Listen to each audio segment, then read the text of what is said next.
Joseph Smith once said, "A religion that does not require the sacrifice of all things never has power sufficient to produce faith necessary unto life and salvation." Joseph likely learned this as a young boy, where the Smith family would experience this truth firsthand on the Connecticut River Valley. I'm sitting right here on the banks of the Connecticut River. To my left over here is Dartmouth College. To my right is Norwich, where the Smith family spent 5 long years.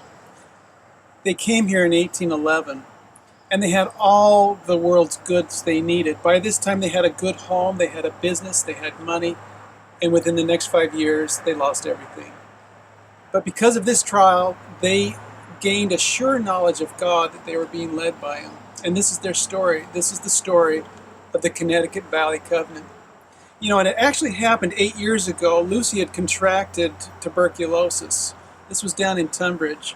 And the doctors had given her up for dead, and she had survived a tumultuous night where she seemed to be within both sides of the veil. And the doctors even told her husband Joseph that he needed to say his goodbyes to her. She said then that she covenanted with God that if He would, quote, "let me live, I would endeavor to get that religion that would serve Him right." She then heard the voice of the Lord that assured her that she would live. And her mother came in and said, "Lucy, you're getting better." And Lucy said, "Yes, I made a covenant with God that if I would serve Him and take care of you and my family, that He would let me live." So later in 1811, the Smith moved here to Lebanon, New Hampshire, in the Connecticut River Valley, and they felt very prosperous. At this point, they started working towards their retirement so they could improve their situation. But the Lord had other plans. In the next 5 years, they suffered a business failure, a life-threatening epidemic that lasted a year, and finally successive crop failures due to a catastrophic weather condition. The most difficult trial, obviously, was the typhus epidemic that spread down the Connecticut River and saw 1 out of 5 people die in the first 5 months alone. That was 6,400 people that died in the first 5 months. And it hit each of the Smith children, and Sophronia was believed to have died, and then she was brought back to life by the prayers and faith of the Smith family and sheer determination of Mother Smith. When the doctors had worked on Sophronia for so long, they just said, it's over, she's going to die. And then when she did stop breathing, her own family said, "Lucy, Sophronia is dead, you need to give her up." And she knew the covenant that she had made with God. So she went over into the corner with Joseph, and they pled with the Lord to give them the life of their daughter. And miraculously, Sophronia started breathing again.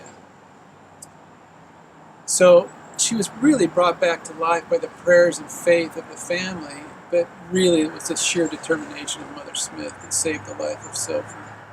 And perhaps the hardest hit was young Joseph. He was 7 years old, and the doctors had worked to break his fever, only to have an infection develop in his chest right here between his breast and his shoulder.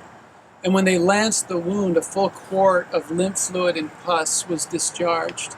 And the pain in his left shoulder, after they discharged it, shot down his left leg and left side into his tibia, and he cried out, "Oh, Father, how can I stand this pain?"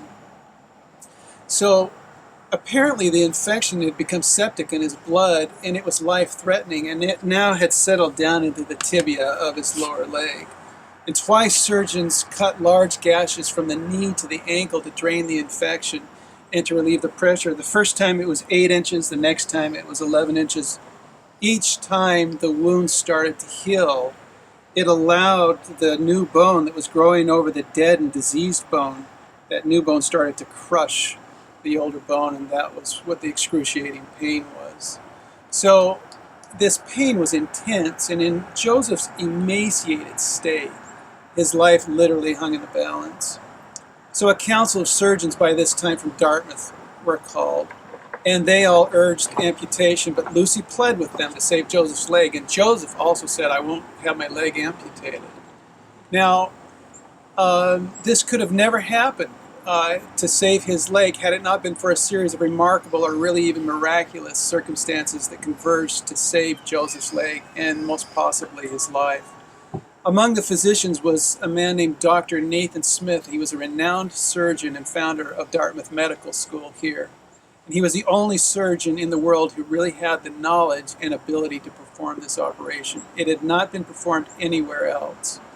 He was supposed to have been teaching down at Yale, which is a few hundred miles to our south at the time, but he had family up in this area and they were sick. But really, what was most remarkable about these circumstances was that the experimental surgery, as Dr. Smith called it, was so advanced that it would not be recognized as standard medical practice until over 100 years later, after World War I. This surgery was awfully excruciating, and young Joseph endured it without any anesthetic. Dr. Smith believed that if you had anesthetic, that you would not recover nearly as well. And he had much better success with people who did not take anesthetic, and so Joseph would not take any alcohol. So we all know the story. His father held him in his arms while they sent Joseph's mother out into the field to wait. As she was gone, Dr. Smith started to drill 3 large holes into Joseph's shin.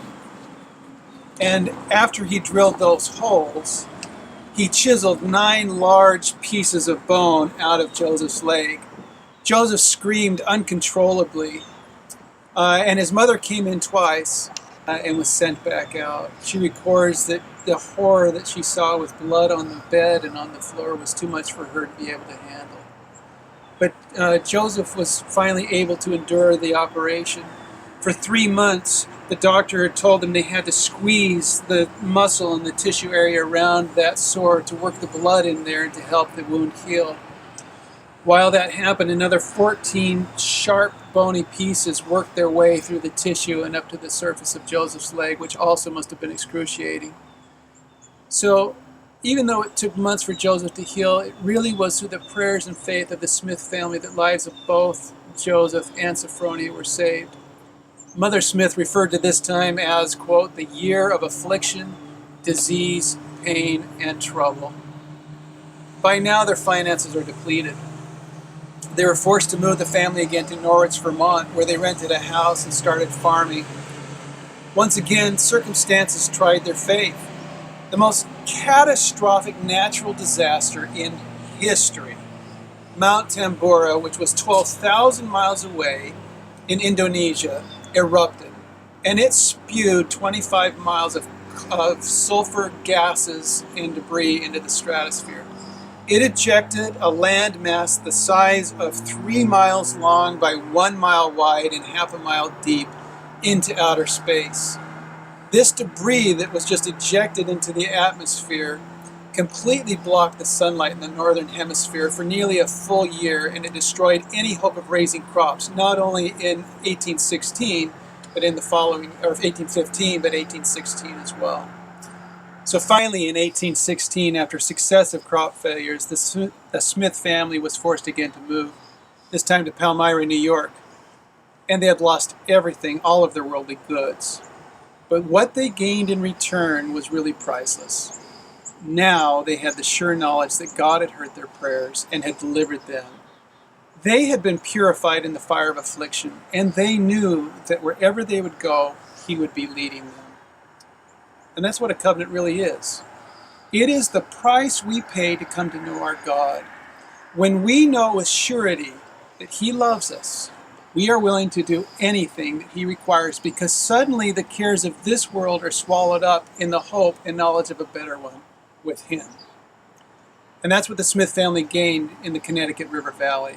A covenant so great that it would sustain them through the greater trials that they would shortly have to face. I'm Dan Adams with the Joseph Smith Sr. and Lucy Mack Smith Family Association. You've been listening to the Connecticut Valley Covenant, a Smith Family podcast. Thank you.